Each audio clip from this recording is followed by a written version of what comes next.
Suka bukhulu TG uyeye. Bigger and better night no TG Highway FM. Uyeye uTG namhlanje ntambama yes kunjalo ke KZN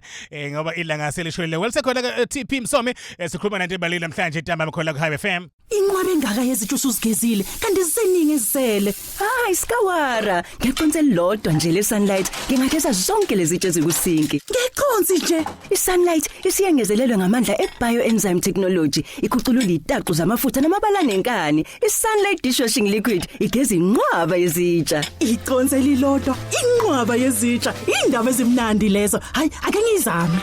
iSunlight igeza inqwaba yezitsha kunazo zonke ezinye insipho zezitsha. Highway FM 101.5 exactly ke 17 before 7 namhlanje ntambama.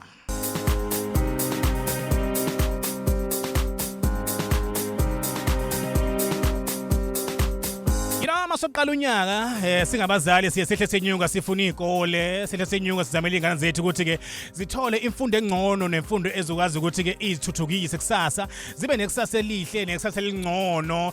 sifisela ingane zethu okuhle kakhulu okuright kakhulu abazali bazobheka even izikole ezinomlando omuhle ekhiqizeni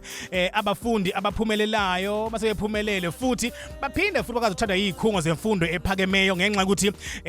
kuyabukeka indaba ye-pass rate khona ukuthi ihamba kanjani. But ngabe ke konke ke lokho kwanele yini na kumina njengomzali onengane onaleso sifiso ukuthi ayifunele izikole ezikahle izikole ezifanele if ngingazange ngiyihlelele impilo yengane yami after matric or after uqeda isikole. Sinayo yini inkulumo emakhaya iconversation nje as parents ekutheni akehlaleni phansi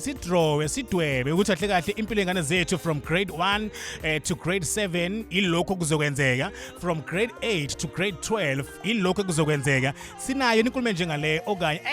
just go with the flow. So bona after matric ukuthi ingane ngabe iphumelele yini na. Seyiphumeleleke ingane manje ngo matric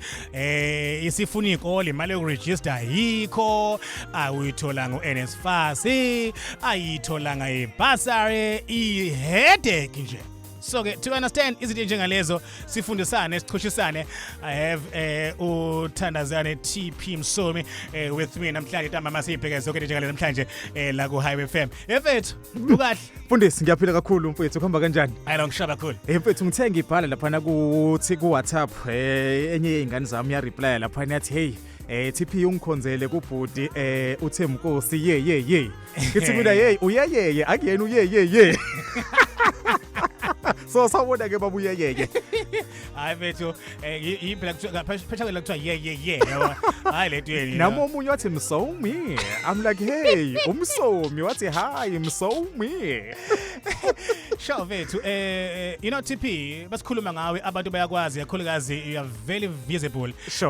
kuma socials when it comes to marketing when it comes to push izinto ezithile uqala ama business upusha labo ama business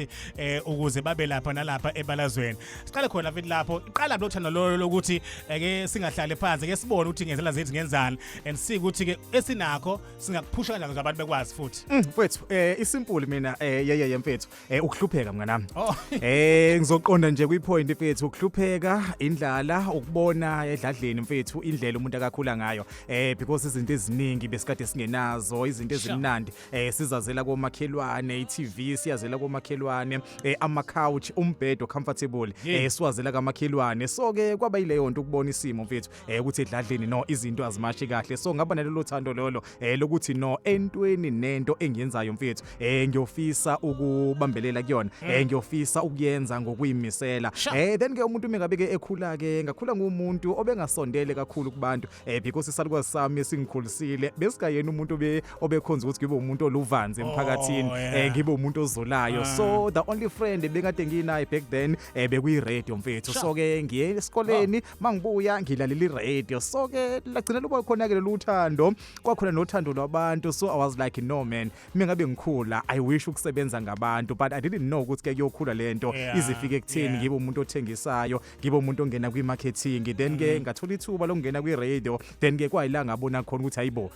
kunesithombe noma kunomnamanye amathuba amakhulu beside ukuba se radioweni afana nokukhangisa nezinye izinto then ke kwayilapho ke ngisebenzisana khona nabantu ababezo advertiser back then but ngisakwenza for free nje ngenza amatemu umuntu umefika kwi radio yami ngizomenza interview kwangabi nje just an interview but ngangifaka ama spices ngenze sure ukuthi lo muntu uzophuma i-enjoyile i-presentation noma i-interview besikade sinayo then ke the rest is history baba. I like that because yona into ebalekile ekhulukazi mawusuke useredweni leyo ukuthi make a guest or a client li feel comfortable then ukwazi ukuthi ke next time lizobuya. So wakhula ke wakhula ke lakhula ke uthando la yale nalena ibuyele even uqale ezinye zezinto eziphushayo online waphusha nabanye abantu. Una i-brand oyipushayo zikhona izinto ezisebenzayo abantu abangayibheka beyichola this guy yilo wenza lo kanti mfethu zithe isimo mengabe sihamba thulani kumuntu applyayo but i-energy yami ibikade bagqiba abanye abantu uzokwenzela isibonelo nje ama rating engasebenza kuona bekuthi njalo mengabe kunabantu i-radio mhlambe i-traveler iye endaweni zasemakhaya kube nabantu abazongitexta ku Facebook bethe yibo kade sibona i-radio sebenza kuyona awukho yini la then kwana leyo nto leyo egcina ingena iba senhlizweni yabantu sometimes even sengisebenza kwi product yakuthiwa umndeni skincare abantu mabebona imonto yakhona noma bethenga iproduct esitolo bethi mengabe bengifonela befone as if imina umsunguli walento noma umnikazi walento because babebona indlela yokuyimisela kukona then ke ukubonakala kwaleyo energy kwanabantu abangadvisayo ukuthi mfethu beside ukusebenza ungahasilisha eceleni uyiqalele something ezokwazi ukuthi usebenza ngapha but kunengane ngapha ekwenzela imali so mangifika kuthulani ngifuna ukumadvertisela ngingafike nje ezothandazana uTP wakamsomi so ke back then mfethu ngaqala ngaregister I remember company yami yokuqala it was a showcase production because kuyitem lelo engangizwakala ngale emsakazweni even now isakhona if uphuncha lapha but izinto zangahamba kahle then kwakhona yesibili kwakuyithipizana production then ngahamba kahle kwakhona iTP TV then akwangahamba kahle then ke kwazi kwafika ekutheni ke njengamanje kube khona engiyisungulile nje engicabanga ukuthi yona kuNkulunkulu akasangisize ngayo ebizwa ke ngePrizani Media Prizani Studios so njengamanje mfethu iyona ke engane yami le engathi ke ngiyayikhulisa la advisor khona sisiza abantu ngezinto zokukhangisa izinto ezibrandiwe ama interview upromote ama products ukudesigner kuningi kakhulu esikwenzayo andalona ke iPrizani le angakaxolile mfethu I remember ukuthi ngakhuluma nawe about abantu bakamndeni skincare ngithi mfethu labo siyabadinga emsakazweni bepromote lo Vaseline wabo yabo no make sure ukuthi bayafika mfethu it's been 2 years yabo it's been 2 years ngicela into njengale it's been 2 years ngicela njengale lento ngisho ngamasibomu live la ukuthi abakamndeni skincare it's been 2 years mfethu ngithi ngifakele bona ngoba usebenzana nabo angazi ukuthi kuyavimbana no man bazofika bezoyichaza don't worry. Sure, you know TP now asikhuluma into ebalekile sure siyindle emnyama singabantu inhlelele emsulu ukuthi sinezingane njengoba sinezingane nje siyafuna futhi kusasa ukuthi ke zibe nekusasa elihle zibe nekusasa elingcono sure siaware yini ngalento lena yokusavela izingane zethu imali education plan uma kuziwa einganeni zethu kuleminyaka le ezayo okanye sisayindle emnyama sisasalele lapha kahle futhi iyini yona lento leyo yokusevela ingane for education plan yayo kuleminyaka le ezayo siqala nini futhi alright mfethu ngiyacabanga iqiniso engizolibeka mfethu kwamina actually kade ngagcina ukuzwa kukhulunywa ngendaba enjengale ngizengaqala ukuyinakisisa kahle mengabe usungumema uthi asize la e-studio so kwala qala khona kubuya ingqondo ukuthi hayibo guys kusakhona into enjengalezi kanti because abantu njengamanje sebephusha ukuthi hayi no mina mengabe ngifunda akuzohlangana noma kuhlangani and abanye bafunda bengenalo ithemba lokuthi hayibo mengabe ngiqeda ngizokwazi ukuqhubeka bebe ngiqhubeka ngiqhubeka kanjani so sekuyinto lethulani ngokweqiniso ekubonakala lathi abantu ke kakhulu sithina ndle emnyama sesilahlelele emumva kanti abazali bethu babethi mabephanta behlanganisa benze sure ukuthi inkomo ezikhona imbuzi zikhona ukuthi ingane yami mengabiqeda ikwazi ukuyoqhubeka nezifundo zayo so ke into esiyehlile le engicela ukuthi ke abazali kusukela namhlanje bekwazi ukuyinaka beyikhumbule but ke ubuza umbuzo omkhulu ke mfethu ukuthi ke mhlambe abazali abazali baqala nini ukusave for ingane yabo. I daily say thula wena Thembikosi mfethu abazali should start as early as possible mfethu, even before ingane izifika emhlabeni. If suwazi nje ukuthi hayi kunecala usulenzile, but ke mabenishadile siyazani lenze icala, but masenazi ukuthi nomntwana enimlindele sekungaqala lapho nimqongelele umntwana wenu. But ke if ke sezaliwe eseqala nje engene esikoleni bafethu, isona sikhathi leso sokuthi ke usungaqala usayivela ingane yakho, because ikusasa laziwa mfethu. Njengamanje ingane abanye bayishiya isakhona esikoleni ezingaqedi nanesikole, abanye ke zisiqede but uthi akusakwazi ukuqhubeka kunesifasa ungalungi uke wakhuluma ngawo. So mina ngithi nje as early as possible. Actually njengoba usuzwe lenkulumo namhlanje cela uyoqala kusasa. Sha, ngempela mfethu. Itsani ingane yakhe isiqalileke esikoleni okanye ayikaqali, but ngicela ke njengoba sesikhulumile la emsakazweni Highway Radio umuntu akaqale lokho. Hlase besikhulume ngayo ke TP senginayo into ethi ngiyafuna manje ukuqala. Ngiyafuna ukuyenza niqinisile ngempela into njengaleyo ngiyayidinga. Hlase imaphi ke best saving plans investment plans engawathatha noma engawenza ukuze ngikwazi ukuthi ke ngireach le goal engisuke ngifuna ukuyireach ingane yami eqesikole ngazi ukuthi ngi-right ngayo. Mfowethu maningi kakhulu akhona la eNingizimu Afrika my brother. Abantu ke but bengabuka nje ama option amaningi ahlukahlukene, as much as ke zingekho ke inkampani specific esoyibiza because azikhokhile la emsakazweni. But ke ikhona ke iminyango ifana no unit trust, ama long term growth umuntu engakwazi ukuyobheka wona. Kube khona abizwa nge-education policies, umuntu engakwazi ukubheka yona. Kube khona ibizwa ngokuthi ke i-tax free savings account phecelezi TFSA, umuntu engakwazi ukuyobheka yona. Even ke endowment policies for disciplined savers, they can look at them. So ke ngoba kubalekile mfethu ukuthi umuntu akhethe option ezohambisana ne time frame yakhe and also ke i-risk appetite yakhe, ungavela uthathe le phezulu kanti wena ngeke uzuzwe i-afford. But ke iwona lawo nje engibona njengamanje akuyiwona sakhona and abantu angakwazi ukuthi ke abasize kakhulu. Sure, you know yeah.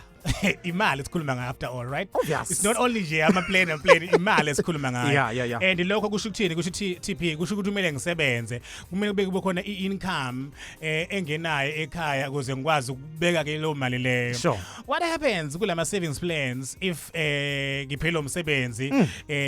ngingabi nayo imali, kwenzakalana yalapsa and mayelapsa kwenzakala ini ke manje to ideal plan ebekade nginayo? My brother, obvious mfethu yonke into ethinta imali, more especially mekabu investor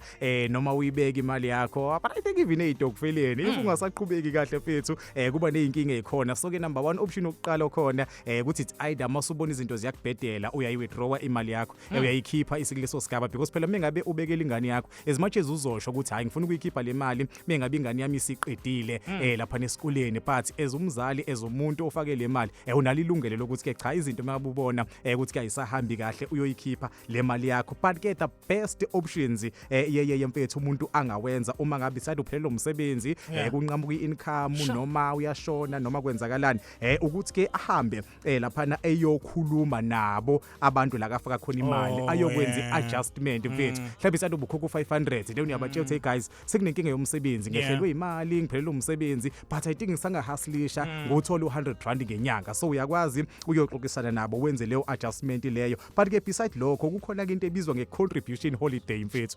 Contribution holiday ihlaphu ngabatshela ukuthi guys mhlawumbe kulonyaka ngisaphelele umsebenzi, ngicela nje siyimise, ngicela ningayivali, but ngicela nje for this year noma for the next 6 months ngicela ungakhokhi ninginikeze iholiday, then emveni kwalokho ngicabanga ukuthi umsebenzi zobe usuhlangene ngikwazi ukuqhubeka nakho lokho. But ke if ke umzali mhlawumbe uyashona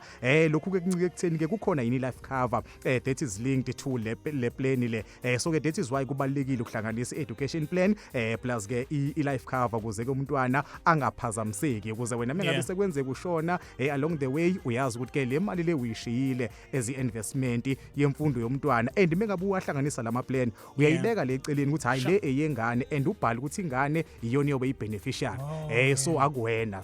umzali, ingane eyoba i-beneficiary. So lokho kuyokusiza ukuthi ke noma uba nezinkinga but imali isale ukuthi ke cha le mali isenganeni mfowethu. Speaking about indaba ama beneficiary, I think into ebalulekile kakhulu le, but kungenza manje ngiyibuze ukuthi njengomzali ngithathela ingane yami education plan, savings plan, kumele ibe kubani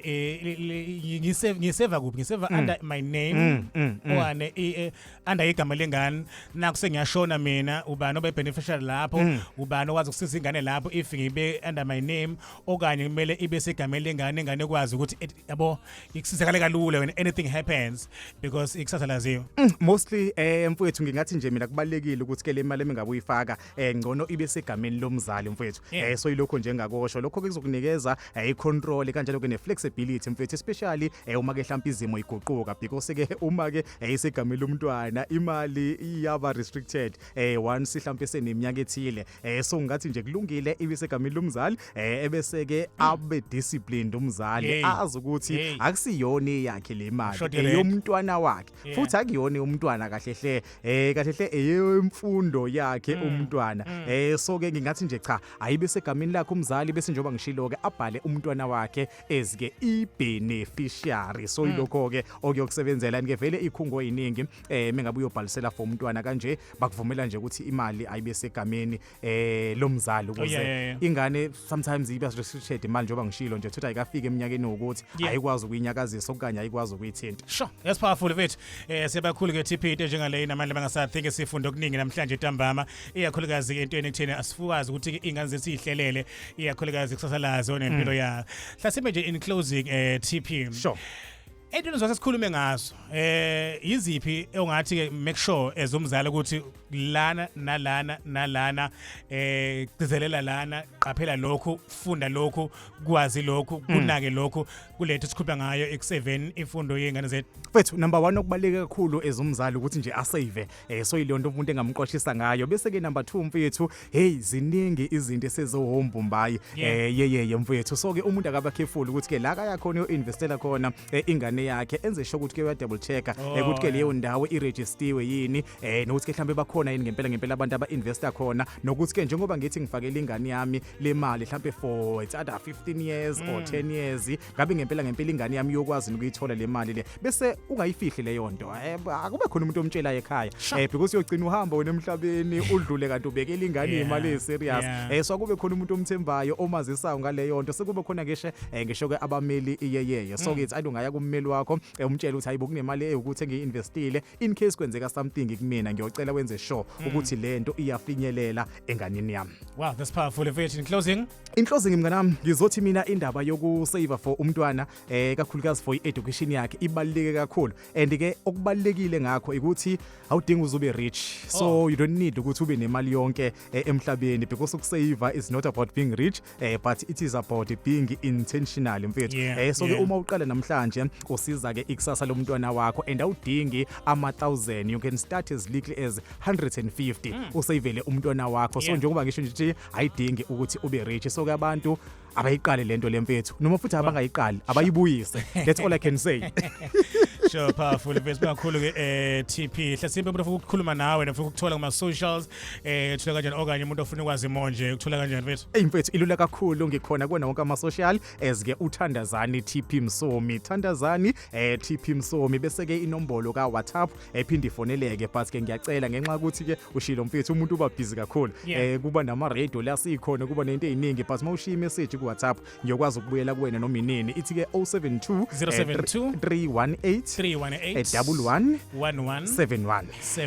072 318 1171